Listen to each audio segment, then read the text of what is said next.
right, what's happening? Welcome to my Wednesday night live stream.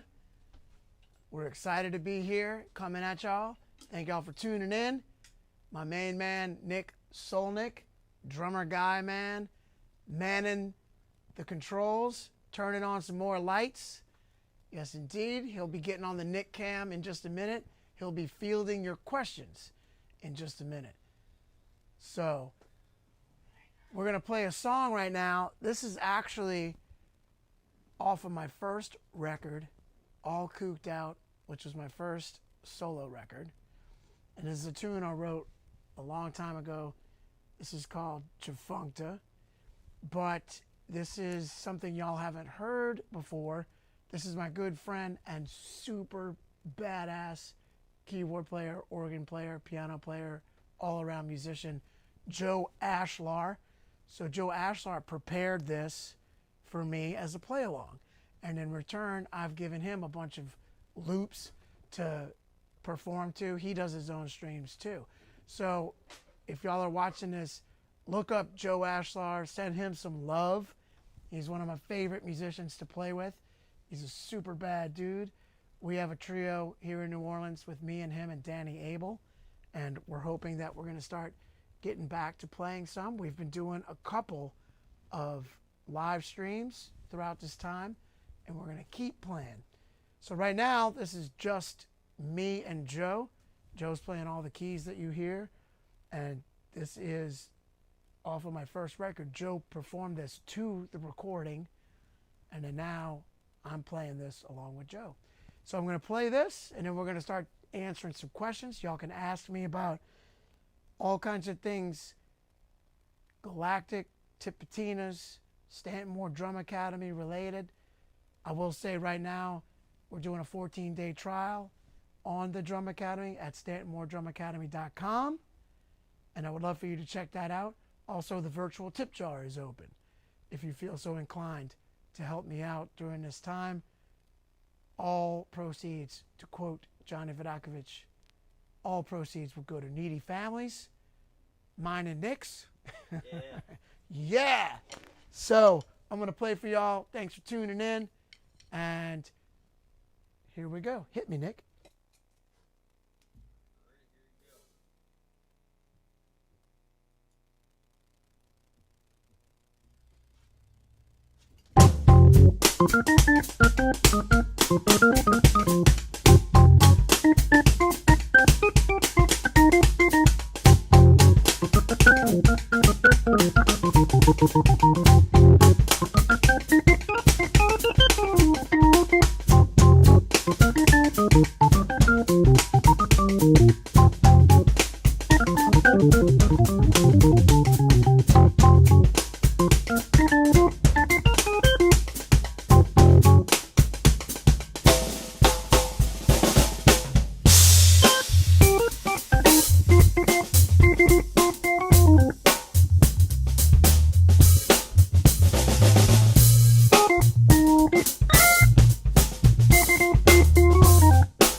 All right.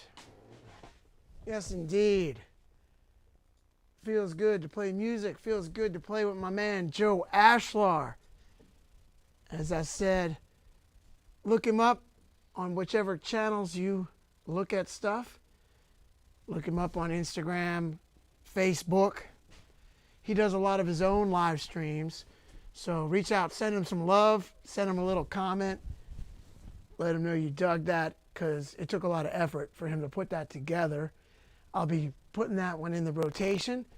I'll be playing that one. I did one from him a while ago, and throwing this one in there now too. So thank you, Joe. It was super fun playing with you, even though we're doing it virtually. So very cool. Tori Ritter, what's happening, my man? I saw your email earlier, and yes, we can set up a private lesson. I just am running behind on email. I've got a screen now behind my camera so I can see all my comments. Nick, make it bigger like it was. I like that. 1 a.m. in Berlin. This is awesome. Now I can look right at the camera and see all the comments. Look at all the progress we're making. What do you need me for? What do I need you for? Dude, I can't run all this by myself. I can't run all this. Please give a shout out to Nick. I'm giving a shout out. Please put your virtual hands together for Nick Solnick, who has been helping me come live. I started just opening my computer and going into Facebook, just super raw, knowing that if we just kept doing this every week, we'd get a little better every week. And we have. And I am super grateful to Nick for tackling this bear of a learning curve that is live streaming. There's the Nick Cam. There he is. Hey, my buddy, my friend, my engineer. Hi, Lauren T. Del Rio, my wife. This is awesome that I can see everybody chiming in. I love it. My wife, Lauren, is tuning in, loving my life. Can't wait to get home and have dinner with her tonight. So, yes, indeed. I can see everybody. Jeff Coriel, what's up, Jeff? So, I'm going to take this opportunity to talk just a little bit while the questions come in. Let the questions come in.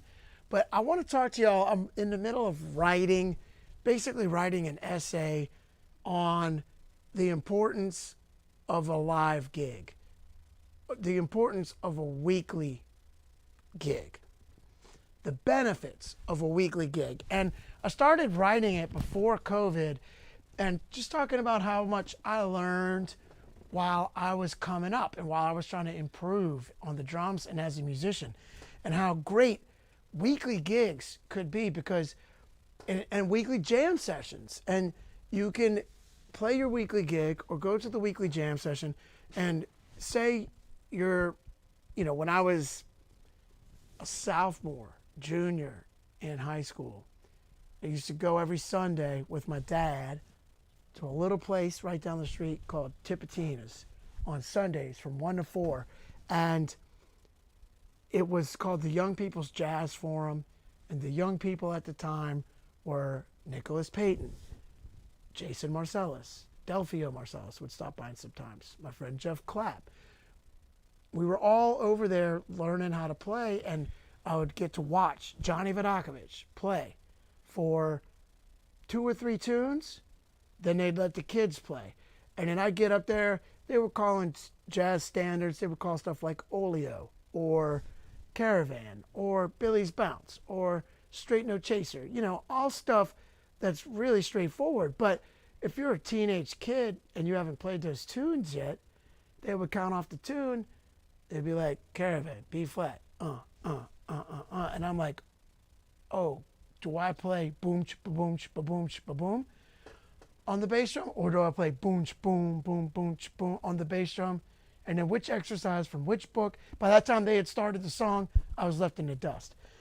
So what's important about a weekly gig, or at that time it was a weekly jam session, I would then spend a week going to Tower Records buying Tower Records. Remember Tower Records? Yeah. On Decatur Street? I would go to Tower Records, or I would go to Louisiana music factory, and I would talk to Jerry Brock, and Jerry Brock and Barry Smith, and they would hit me to records to get, so that I could learn these tunes that I was getting confronted with, these tunes that were being thrown my way on this weekly jam session. Then I would work on these tunes. I would learn the head to Oleo. I would learn the head to Billy Spouse. I would ask Johnny Vodakovich, what beat should I play on Caravan? And so I would get a little better each week, and eventually got to the point where they called Oleo, and I could play the head with them. I could swing out behind the head. I had all kinds of beats I could play behind Caravan. And that came from throwing myself into a weekly situation. And then about 8 years ago, maybe more now, I was like, I really want to develop the brush side of my playing, the swinging out side of my playing. I've been doing it for a long time, but I really wanted to really hone that. So I started a piano trio with David Torkanowski and James Singleton, and started playing on Tuesdays at Snug Harbor. And I would record it. Jay Crispin, the manager of Snug Harbor, he records it for me every week. Spend all week running errands in my car, listening to that recording, figuring, oh man, I went for something there, I didn't make it. What was I going for? And then I said that. And Torque would throw songs at me that I didn't know, and I'd learn those songs. And so the benefits from that were just so profound, especially if you record it and you really spend the whole week trying to get better. So when we started getting into this lockdown, quarantine, COVID situation, I started thinking, man, what am I going to come out of this being, how am I going to come out of this being better? So, hi Tant, that's my mom. Hi Mom, what's up? Hello Mom, hi Mom. Everybody say hi to my mom. There she is. Now I can see her because I got a screen right here behind the camera. So, and Tant, that was my nickname growing up because my little brother couldn't say Stanton. So shout out to my little brother Matt, who's bigger than me now, but he used to call me Tant. So that became my nickname in my family growing up. But and I just talked to my brother on the phone today. But the thing I'm getting at is I realized, okay, we're going to be in this for a minute. What can I learn during this time? If I just start doing master classes on a weekly basis, maybe Wednesdays, because hopefully we'll get back to where I can start doing Tuesdays, again, playing music, and then Wednesdays, because if I start touring and going out on the weekends, I can still keep doing these more often than not. So I thought, okay, let me try and doing this on Wednesdays, and I just started opening my computer, going raw on Facebook, and I knew once we got in here, we could start coming at y'all. And whatever it is you want to learn, if you set yourself up on a weekly schedule and make it, and you hold yourself accountable so that you've got to be a little bit better each week, a weekly gig will do that, a weekly stream will do that, weekly situations will do that, and you'll be amazed at how much progress you can make. So I just want to talk about that for a second and just throw that out there, because even at this stage of the game, having been touring for 25 years, having been playing gigs for 30 years, I'm still trying to learn and get better. And I'm so grateful for what we've learned through this. And now as I start playing gigs, Nick comes with me, Nick streams it, and y'all are going to be able to see these gigs because of what we've learned by just forcing ourselves to do this on a weekly basis. And y'all, some of y'all saw some of the earlier streams and saw some of our frustrations. And you know, one week we got better internet. One week we learned that, hey, guess what? Don't try to stream in 60 frames per second. Not with this internet. What's that? Not with this internet. Not with this internet, but we've got better internet now. So each week, man, we learn something better, something new, you know? And one of our early streams, some of the latency was an issue, and we dialed that in. And, you know, it's a lot, man. It's a lot to learn, but just like learning the drums, just like learning this tech stuff, you can learn it. especially if you set yourself up on a weekly situation. Shout outs to Jim Toscano for being our consultant on all this tech stuff and streaming stuff. Shout out to Max Cusimano, Nola Vid for being our consultant on what cameras to buy. And Max was smart enough and wise enough to advise us to buy cameras that could stream. So we're using 2 Sony A6400s. Shout out to Sony. Maybe we'll get some love from Sony eventually. But yeah, I doubt that. But awesome. Gotta have a dream to have a dream come true. All right, we're gonna start taking some questions. If you posted a question and we haven't gotten to it yet, post it again so it'll come back up. So we don't have to go all the way back to the top. Yes, indeed. Galactic Dragon Smoke. I love Galactic and Dragon Smoke. Hoping to get back to playing with both. So, gonna let these questions come in. We're streaming to Facebook, YouTube. Are we on Twitch too? We are on Twitch. We are on Twitch too. Um, And Nick, let me know if you see any questions that came in earlier. There was one that came in right in the beginning asking, you know, they're having problems with dropping their sticks all the time. How do you navigate that? Okay, that's a great question. That's a great question. So, for me personally, I like to pinch between the middle finger and the thumb.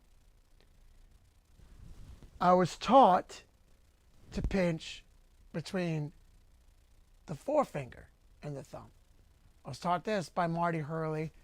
When I went into college, started loosening up, I learned from Jim Atwood that pinching from the middle might help loosen up my grip a little bit. Shout out to Jim Atwood, the timpanist of the Louisiana Philharmonic Orchestra.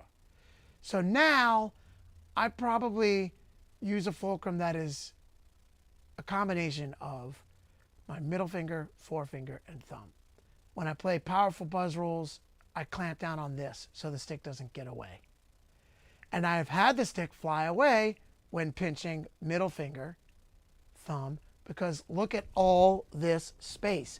When I throw the stick on the head to get a big buzz roll, wow, the stick just flies out of my hand.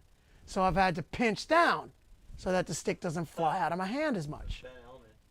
Hey, play my beat. All right, Ben Elman, I'm going to play your beat. Check it out.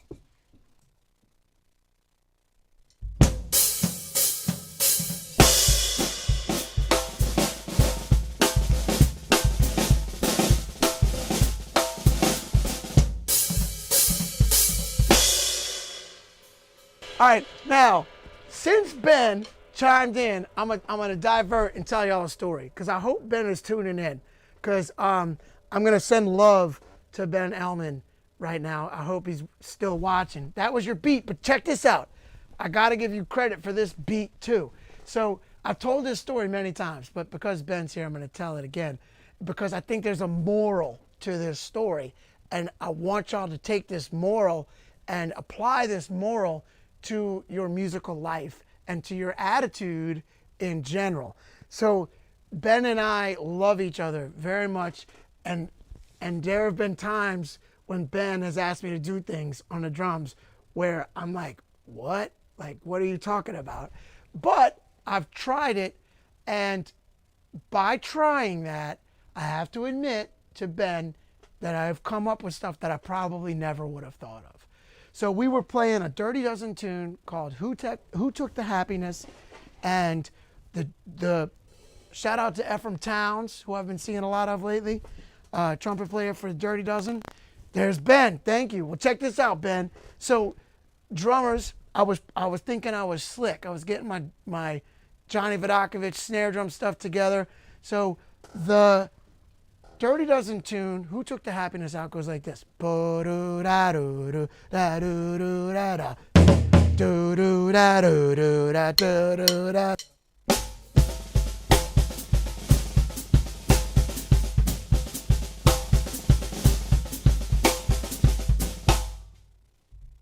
And I was playing all that, man, and I was just starting to get comfortable with it. And I was like, man, I'm getting my thing together. I was feeling pretty slick about what I was doing. And we were rehearsing, and I think we were rehearsing at our old house on Melpomene that Robert and I used to live in. And then Ben, in between rehearsal takes, Ben says, yeah, that's cool, but would you play something, try something on the toms. So Ben's been a producer since day one. And, you know, Ben has become successful producing the first 2 Trombone Shorty records and the first 2 Revivalist records. But, you know, he's had that producer ethos and vision since we started playing together. So he asked me, man, try something on the toms. And I looked at him like with a side eye, like, are you serious? And he's like, don't look at me like that, just try it. So I tried it, and this is what I tried. I just threw sticks at drums, but because I had worked through stick control, this came out.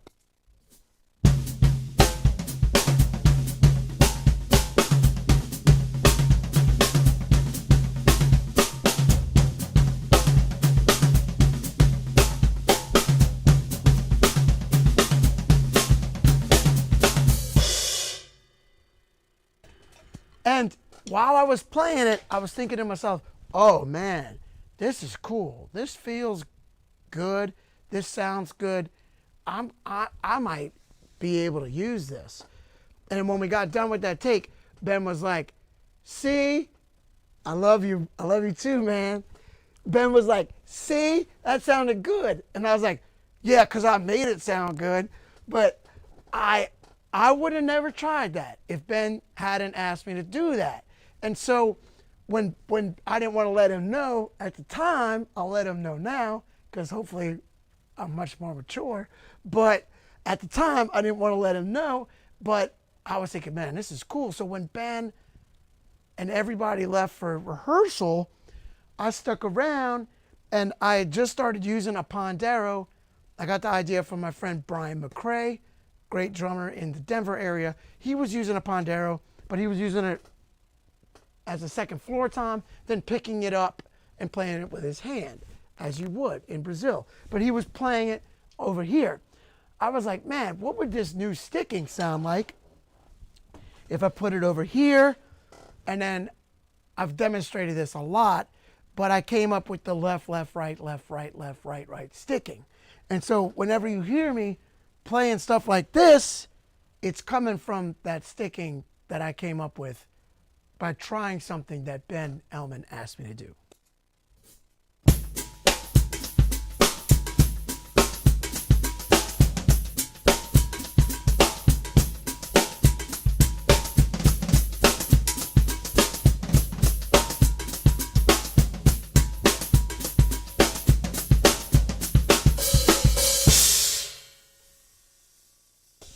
So the moral of the story is, if somebody asks you to try something, don't let your ego get in the way. Just try it, see what happens, and you might just come up with something that becomes a signature thing that everybody asks you about and that you can use, and that makes you unique. But if I hadn't tried that, I wouldn't have had this thing that I use, this sticking that I love. So I had to tell that story when Ben chimed in. So thank you, Ben. I love you, brother. And I will go back to what we were talking about, but I'll have to remember what we were talking about. Fulcrum, not dropping your sticks. Fulcrum, not dropping your stick. So check this out. I will switch fulcrums to not drop the stick. So when I play powerful buzz rolls, I will switch to this as my fulcrum.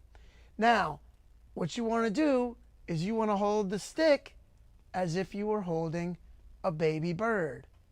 You don't want to hold it too tight as to tense up and cause damage to yourself, damage to the cymbals, and damage to the heads, but you don't want to play so loose that you are letting the stick fly out of your hand.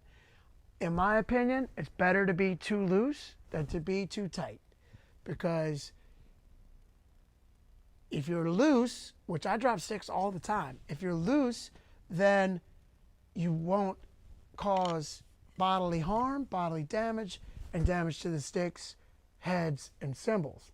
Now, if you're dropping sticks, maybe it's as simple as you just gotta hold that baby bird a little bit tighter. Don't clamp down on the baby bird. Just hold the baby bird just enough. Now, if you let the baby bird fly away, then your stick's gonna fall out of your hand. So just think about the stick.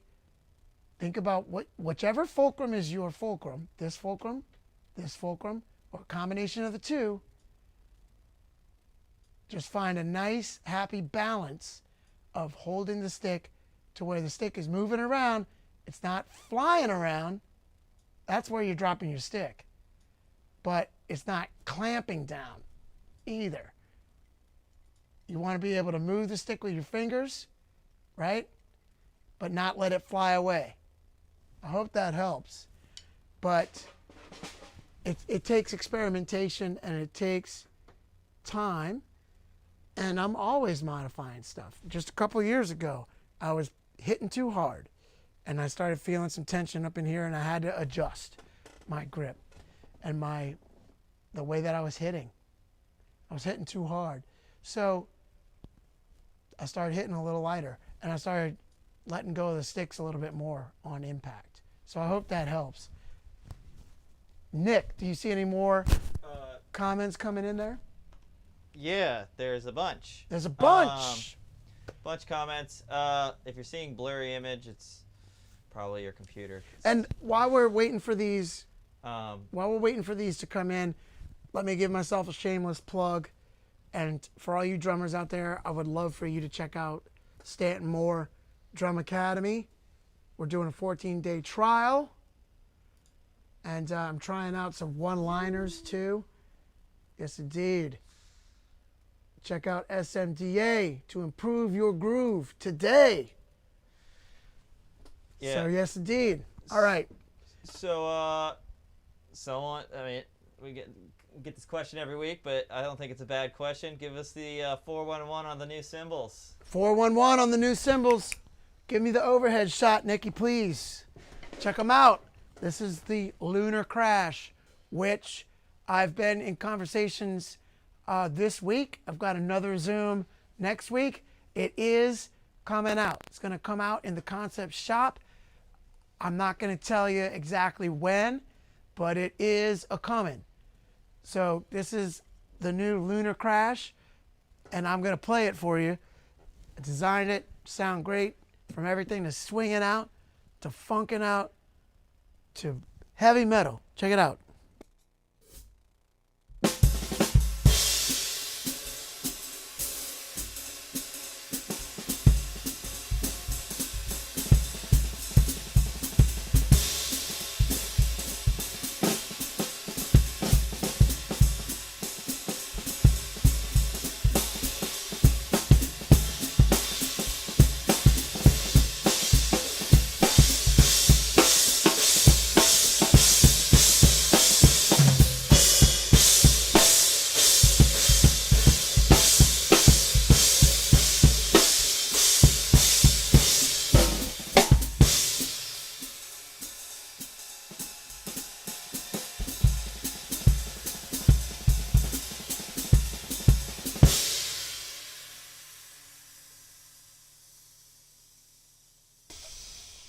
So that's the Lunar Crash that'll be coming out. I love it. I think we really got it right. And I'm loving it. This is a K 22-inch Karope. This is basically a Karope Pang Fang. And this is an 18 Karope, 15 Karope hats. And even the Lunar Crash and the Pang Fang are based off the bodies of Karopes. So that's the short of it, because we have talked about the cymbals a lot on the Wednesday night streams. Lots more questions. Lots more questions? Great! Oh, here we go. So this one is what was recording All Knocked Out like? That album has a great feel. All cooked out? Oh, yeah. Misread. Sorry, cooped out. My bad. No, it's all good. It was incredible. I had just met Charlie Hunter a few months before, and I had known Skerrick for maybe a year or two. And I was just starting my relationship with those guys, and I asked them to come to New Orleans, and I recorded with them, and also the band that I was playing with in New Orleans at the time, Moore, spelled like my last name, More and More, which my good friend Derek Freeman, who he and I have become very close through all of this, through this pandemic, he moved into my neighborhood, and we've been part of each other's pod, and he's become one of my closest buddies.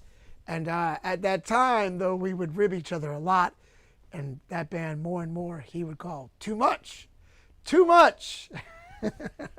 And so shout out to my brother Derek Freeman. And so I had that band, which was Matt Perrine, Brian Seeger, and Brent Rose. Had those guys playing with me. Throwback. And I also had Charlie Hunter and Skerrick. And then we did a whole album's worth of outtakes and released that on a different record and called it Garage à Trois. So that was the first, I think it was called, oh man, what was the name of that record? Mystery Funk was the name of that record, I think. And it was all improvised, and I just had breakfast with Dan Prothero Monday morning, and he produced the first two Galactic records and my first record. So I'm still very close with all these people who I started working with early in my career. And Dan is writing the liner notes for the Coolin' Off re-release. But we're about to release on April 16th, we're releasing a new Garage à Trois record with me, Charlie Hunter, and Skerrick, like that first vinyl. And a lot of it's improvised, and it's exciting. So it's good to play with those guys again. We'll be doing a live Zoom record release that night, April 16th. You can pre-order the record. Go to royalpotatofamily.com. royalpotatofamily.com. You can order the new Garage à Trois vinyl. And that's me, Charlie Hunter, and Skerrick. So that record, man, that was incredible. We made it at a place called Magazine Street Sound, which is now Pack Rat. And I just realized the other day when I was shipping a package from Pack Rat, I was shipping a cymbal to Big Stan. Shout out to Big Stan Zlatkowski, Stan, who is helping tutor us on our filming. Stan has been doing videography for 25 years, and he's helping us now on the filming end and the editing end. And I was sending Stan a cymbal, and I realized I am standing in the room that we recorded All Cooked Out, and Mystery Funk.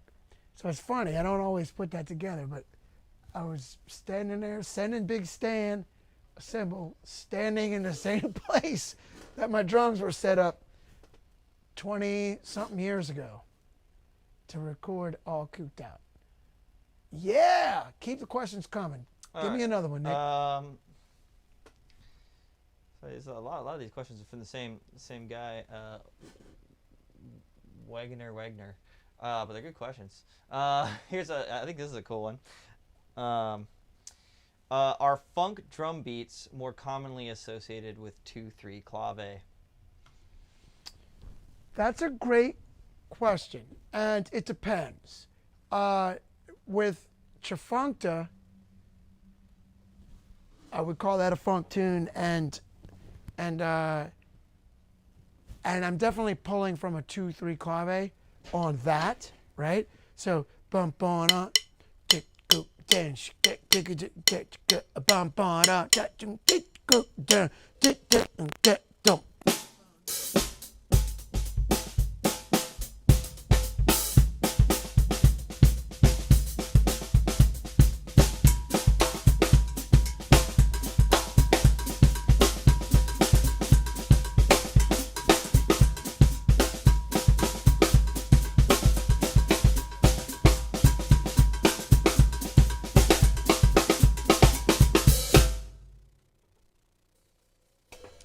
right?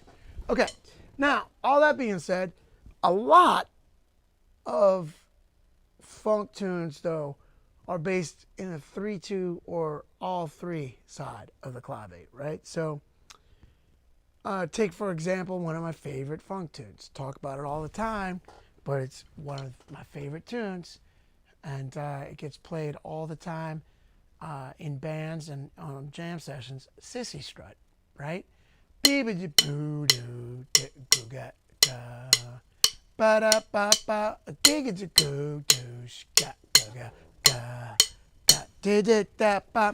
and then, you know, there's Zig's groove to it, right?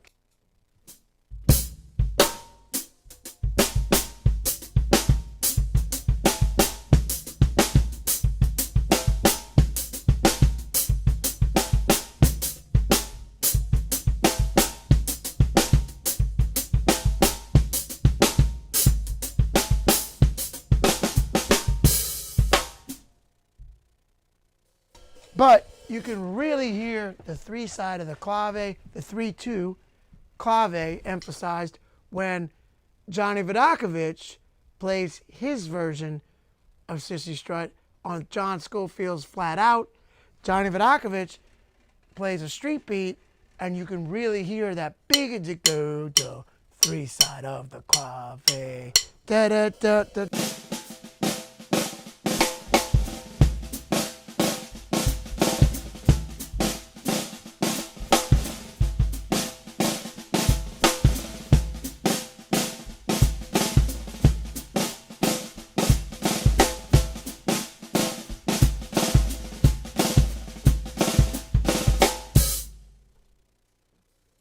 And to me, it's modified. It's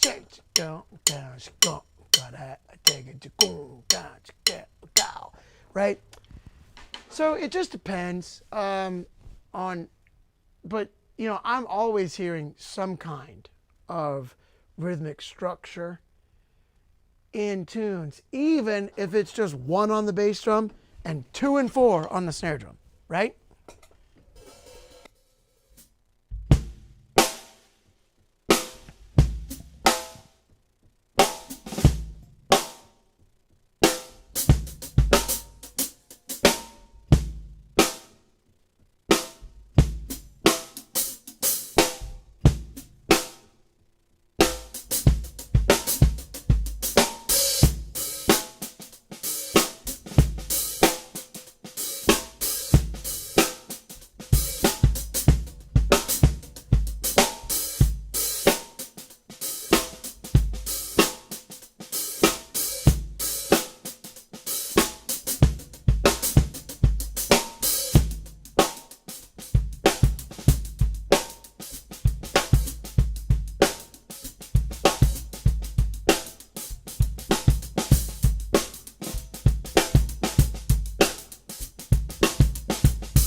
So I just tried, I wouldn't call that a solo. I would just call that, you know, grooving out, right? I just grooved out and put a few different styles of funk around to decorate the 1 on the bass drum, the 2 and the 4 on the hi-hat. I started hinting at some Zig stuff.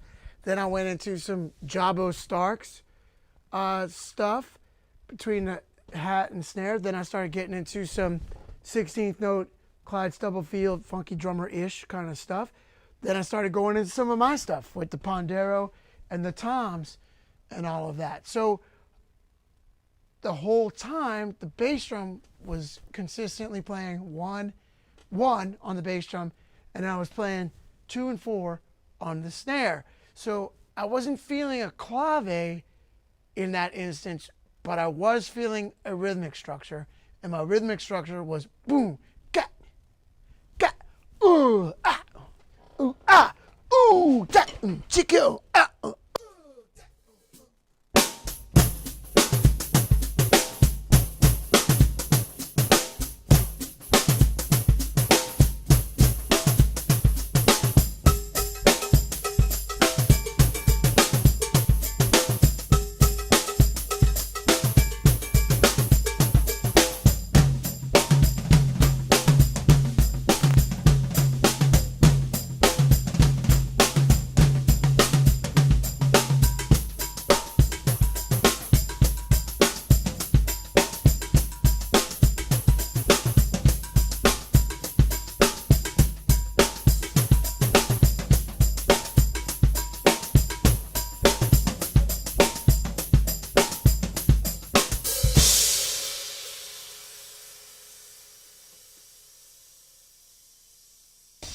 So again, I just played a bunch of different stuff, but the 1 on the bass drum and the 2 and the 4 on the snare drum were my rhythmic structure. And that's not a clave, but to me, a clave is a rhythmic structure. 1 on the bass drum, 2 and 4 is another rhythmic structure.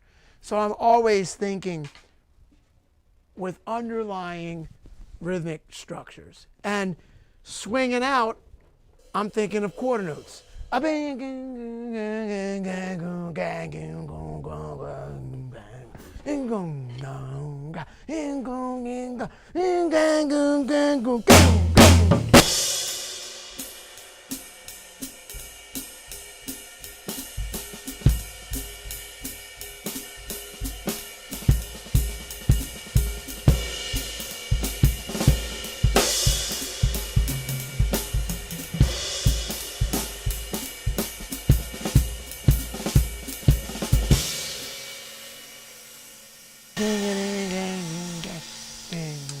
Rhythmic structure, quarter notes,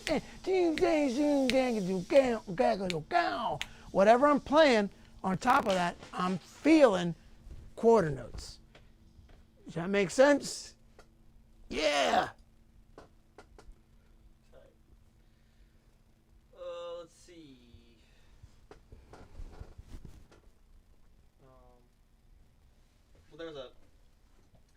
there's a follow-up question by someone else about the clave, asking how do you feel, what kind of rhythmic structure or clave do you feel over odd meters? Any examples? That's a great question. All right, so let's take 5, okay, to start.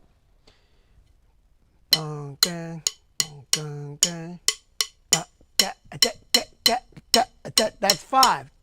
So I'm not thinking 1, 2, 3, 4, 5, 1, 2, 3, 4, 5, 1, 2, 3, 4, 5, 3, 4, 5, 1, 2, 3. I'm not thinking 1, 2, 3, 4, 5. I'm feeling.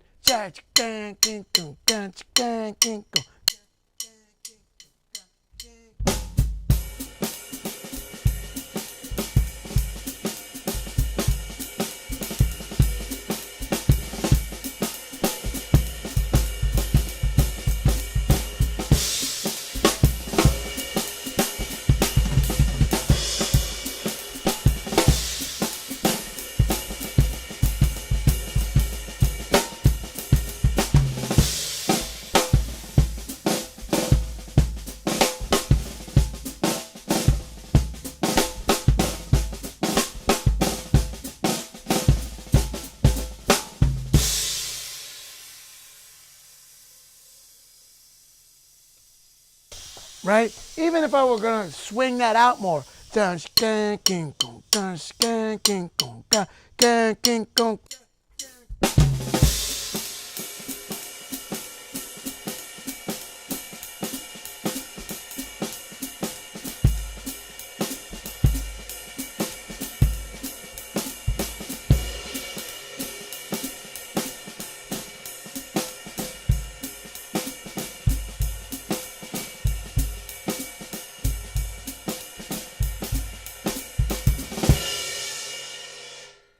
I'm still feeling that.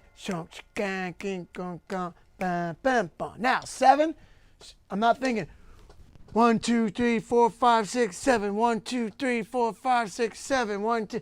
I'm not thinking that. I'm feeling soon. A dig ga. 1, 2, 3, 4, 5, 6, gong. A dig it to gong. That's my rhythmic structure. Dig it to gong. Dig it back. Dig it to gong. Soon that dig it don't.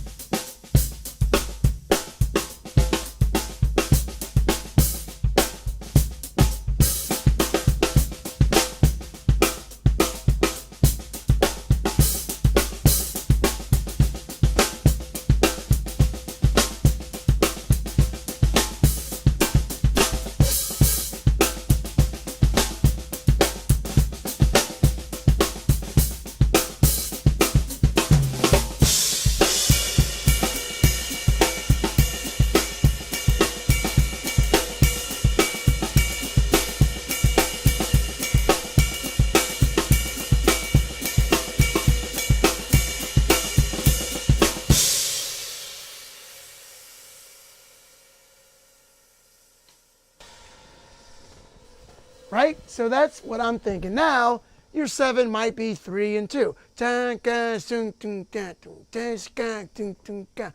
Whichever it is. Yes, indeed. I love making 7 sound good. So that's the thing, is you got to figure out how to make these things groove, how to make these things feel natural, right? And I don't think of myself as a great odd meter player. You know, I'm not the guy that you want to call if you've got a tune that goes from 11 to 13 to 15. I'm not necessarily that cat. I mean, I could figure that out, but You could be. I could be. Well, that's the thing. You can be anything you want to be if you've got enough time to spend on it.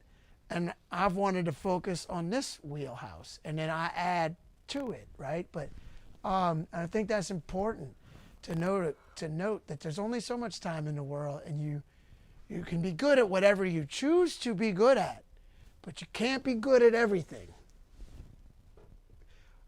Cool. All right, any more questions coming in? There, Nicholas. Yes. I was supposed to say, there's a couple questions asking about like our live stream setup and whatnot.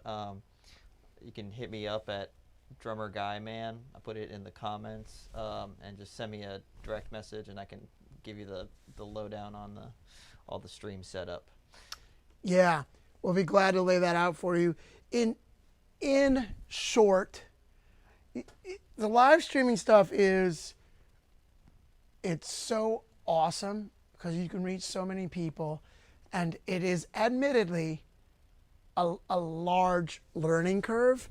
And Nick, thank God for Nick who tackled this learning curve, and thank God for Jim Toscano for his tutelage and consultation, and thank God for YouTube and all. Thank God for the gaming community. Nick learned so much from them. They've been doing this for years and years and years. So shout out to Twitch. Shout out to Twitch. Shout out to Twitch. And you know, I've been wanting to stream for a long time, but when do you have the time to start learning all this? And so, you know, luckily, we all got gifted with what I consider the COVID sabbatical, the Rona-batical. So you could call it that. I mean, so, you know, we took this time to try to learn how to do things that would benefit us now and in the future. So, Point Siena, yeah, I'll do that in a second. So, and how do I make my quarter note swing? We'll talk about that too. So, the thing with the streaming stuff is that it is a large bear of a learning curve to tackle, and it kind of depends on what you already have. It depends on, do you have a camera already? What are you using to stream? Like, how do you want to stream? Do you want to stream on Facebook, or do you want to stream, you know, and monetize it through a paywall? Like Galactic, we were already set up with nugs.net. So we had to use what we already had, which was nugs.net, network and the cameras that they installed and the switcher that we had, so, and the paywall that they had set up. So we went that route with Tipitinas.tv. With Nick and I already had, thanks to Max Cusimano and his advice, I had 2 Sony a6400s and 2 GoPros. So Jim suggested we get the Roland VHD1. Did I say that right? V1 HD, but V1 HD. I always mix it up. V1 HD. But in that time, Nick got an ATEM Mini Pro. And then he sold that and got an ATEM Mini ISO. Mini Pro ISO. And for any of you like hardcore streamers out there, they just came out with the Mini Pro ISO Extreme. And we've got one of those on the way. And It's awesome. we use that in the field. Nick uses that in the field.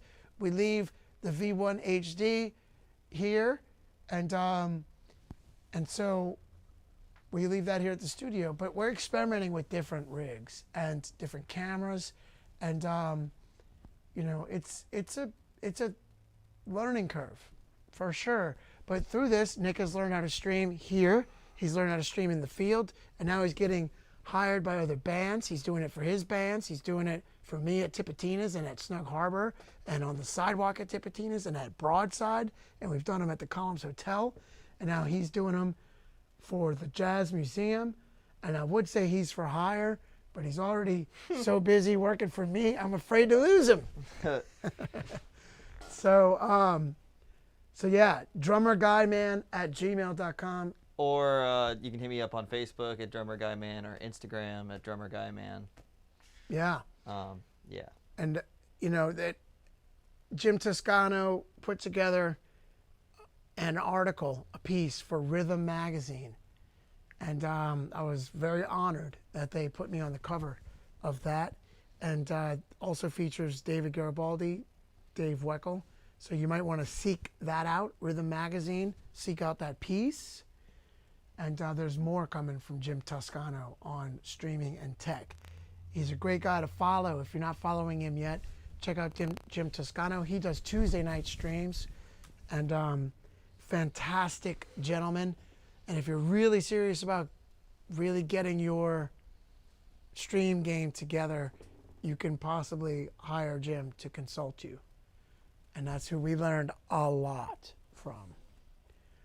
And any other questions coming in there? Oh, somebody wanted to know about Point Siena. Yeah. So Point Siena is coming from the New Orleans bass drum grooves, where you'll see in New Orleans guys are playing a bass drums turn this way, with a cymbal this way.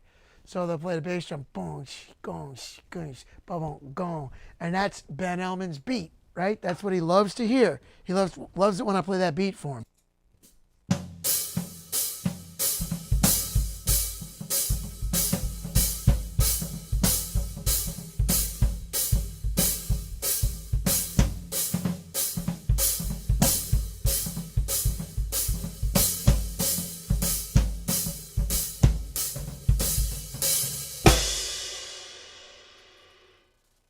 So that beat, I was just playing stuff that you'll hear the bass drummers play in New Orleans brass band and second line. And now the great Vernel Fournier, who's from New Orleans, he took that and he applied it around the drums. So he does this with it. And check it out. I'm going to try to get it right without playing the hi-hat on the boom, doom, doom, doom. Oh, he leaves that off, right? So it sounds like this.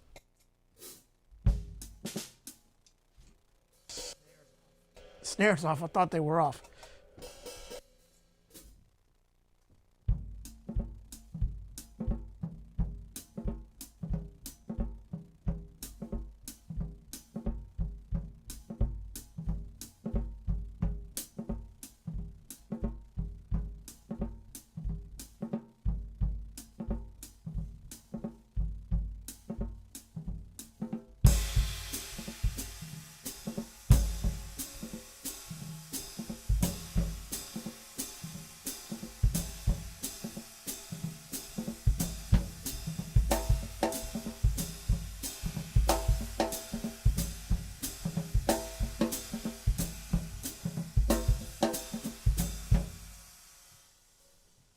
And, you know, I'm doing my approximation of it. That is not a note for note replay of that. Vernell, to me, in my opinion, that performance is one of the greatest drum performances in music history. I've listened to it 1,000 times or more than that, and I still can't hear any fluctuations, or it's just so flawlessly and beautifully played. And it's so hip, man. And he gets into some stuff where it's really challenging to play. He's playing all this little 4-note stuff, man. It's just like so hip.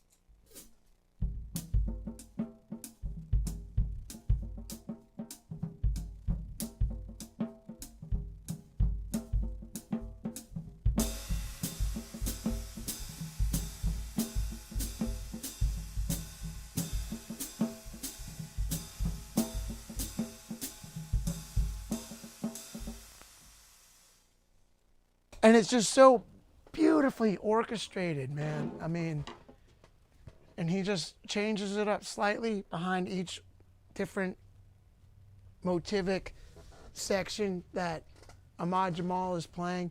And I've listened to interviews where he talks about it. He's like, look, I didn't come up with that overnight. He's like, that took a long time, night after night, playing gigs after gigs with Ahmad Jamal. Wow, you found an original LP, 1959, live at the Pershing. That's amazing. What's that? Collector's item. That's a collector's item. That's such a great record, man. I just dug into it. You trying to sell it? Right? I just dug into it the other night, man. I was listening to it, and Vernell has a book that has that transcription at the end, and I was really checking it out and shedding it just like a couple weeks ago. So, yeah, it's so, yeah, Steve, I know you've been shedding it. I saw you've been posting about shedding it. It's so dope, man. I mean, nobody will ever be able to do it like Vernell did. But we can take, you have that on vinyl too. That's awesome. Steve has it on vinyl. Steve, one of our SMDA members and one of my Sono attendees. Oh, let me throw this out there too while I'm talking. I'm doing a 1-day intensive, 8 hours from right here in the studio, 9:30 a.m. to 5:30 p.m., March 20th. So any of y'all who are digging the way I'm presenting stuff, just go to stantonmore.com or stantonmoredrumacademy.com and click on the 1-day intensive and sign up. I still have a couple of days left. And what's great is that we can do it in Zoom, and I get to listen to people play, and I get to comment on their playing. And for those of you who've done camps with me, you know that we try to keep people from tapping because I'm trying to talk over that. Well, guess what? On Zoom, you can mute yourself and you can play your whole full drum kit at full volume. If you get an idea and you're inspired and you want to practice, as long as you're on mute, you can wail away. So we had a blast on my virtual Sono in December, so much so that I'm starting to do 1-day intensives starting March 20th is the first one. StantonMoore.com or StantonMoreDrumAcademy.com. And go to the Academy, and there's a 14-day trial, SMDA. That's right. That's where I show you what needs to be played in order to get paid. Sorry. Trying out my new one-liners. It's a good one. Is it a good one? It's a good one. You gotta say it. See how it works. Let me know if it works. All right, cool. Also, virtual tip jar is open down there in the description and right here in the lower thirds. Yes, indeed. All right, man. So time flies when we're having fun. It's 7:05 and we're already past our time. So thank y'all so much. I plan on being here at the Pershing's 58. Okay, cool. Chest label, that's right. All right, y'all. Thanks so much, man, for being in here. This was so enjoyable. Thanks, y'all. Thank you, Nick Solnick, drummer guy, man. Yeah, DM me on Facebook if you have questions about streaming or whatever. Yep. And then I'll be talking to y'all. Hopefully I'll see some new members of the Academy and the forum. The community that we have going on in the Academy is great. I'm always commenting and responding in the forum. And the community we're building through the camps and the online camps and the intensives and the forum, it's killer. I'm learning as much as you guys are because y'all ask me a question and I got to figure out how to explain it. And sometimes I got to do a little shedding. So it keeps me on my toes. Thank you guys so much. Such a fun night. We'll see y'all next week. Take care. Be good. Good night.